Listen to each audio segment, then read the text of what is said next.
अस्सलाम वालेकुम। काफिर की जिल्लत। और बिला सुबह जब काफिर बंदा दुनिया से जाने और आखिरत का रुख करने को होता है तो शाह चेहरों वाले फरिश्ते आसमान से उसके पास आते हैं, जिनके साथ टाट होते हैं और उनके पास इतनी दूर तक बैठे जाते हैं जहाँ तक उसकी नज़र पहुँचती है।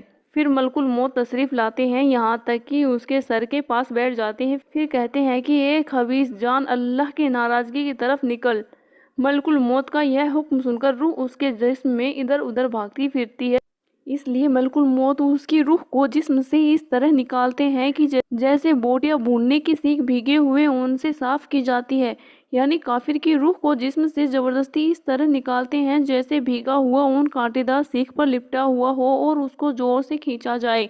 फिर उसकी रूह को मलकुल मौत अपने हाथ में ले लेते हैं और उनके हाथ में लेते ही दूसरे फरिश्ते पर झपकने के बराबर भी उसके पास नहीं छोड़ते, यहाँ तक कि फौरन उसे लेकर उसके टाटों में लेट लपेट देते हैं जो उसके पास होते हैं। और उन टाटों में ऐसी बदबू आती है जैसे कभी किसी बहुत ज़्यादा सड़ी हुई मुर्दा लाश से धरती पर बदबू फूटी हो।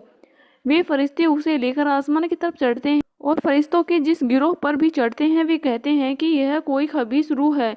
वे उसका बुरे से बुरा वह नाम लेकर कहते हैं जिससे वह दुनिया में बुलाया जाता था कि फला का बेटा है।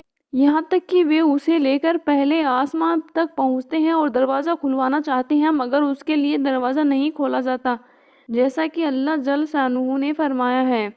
उसके लिए आसमान के दरवाजे न खोले जाएंगे और न वे कभी जन्नत में दाखिल होंगे जब तक ऊँट सुई के नाके में न चला जाए। और ऊँट सुई के नाके में जा नहीं सकता, इसलिए वे जन्नत में नहीं जा सकते।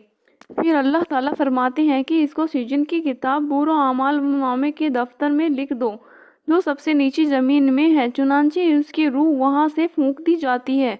फिर हुजूर सल्लल्लाहु ताला अलैहि वसल्लम ने यह आयत पढ़ी, और जो आदमी अल्लाह के साथ शिर्क करता है गोया वह आसमान से गिर पड़ा। फिर चिड़ियों ने उसकी बोटियां नोच ली या हवा ने उसको बहुत दूर की जगह में ले जाकर फेंक दिया। फिर उसकी रूह उसके जिस्म में लौटा दी जाती है और उसके पास दो फरिश्ते आते हैं और उसे बिठाकर पूछते हैं कि तेरा रब कौन है। वह कहता है हाय हाय मुझे पता नहीं। फिर उससे पूछते हैं कि तेरा दिन क्या है। वह कहता है हाय हाय मुझे पता नहीं। फिर उससे पूछते हैं कि यह आदमी कौन है जो तुम्हारे अंदर भेजे गए। वह कहता है कि हाय हाय मुझे पता नहीं।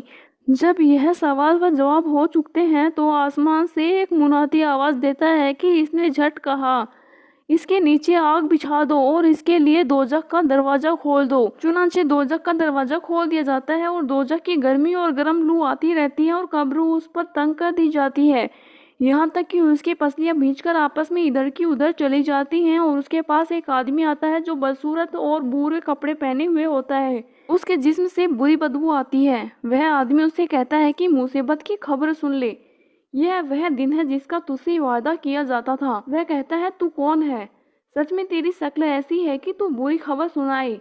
वह कहता है कि मैं तेरा बुरा आमल हूँ। यह सुनकर वह इस डर से कि मैं क़यामत में यहाँ से ज़्यादा अज़ाब में गिरफ्तार हूँगा, यह कहता है कि ए रब क़यामत कायम न कर। एक रिवायत में है कि जब मोमिन की रूह निकलती है तो आसमान व ज़मीन के बीच का हर फरिश्ता और वे सब फरिश्ते जो आसमान में हैं सब के सब उस पर रहमत भेजते हैं और उसके लिए आसमान के दरवाजे खोल दिए जाते हैं। और हर दरवाजे वाले अल्लाह से दुआ करते हैं कि उसकी रूह को हमारी तरफ लेकर चढ़ाया जाए। और काफिर के बारे में फरमाया कि उसकी जान रगों समेत निकाली जाती है। और आसमान और ज़मीन के बीच का हर फरिश्ता और वे सब फरिश्ते जो आसमान में हैं सब के सब उस पर लानत भेजते हैं और उसके लिए आसमान के दरवाजे बंद कर दिए जाते हैं। और हर दरवाजे वाले अल्लाह से दुआ करते हैं कि उसकी रूह को हमारी तरफ से लेकर न चढ़ाया जाए।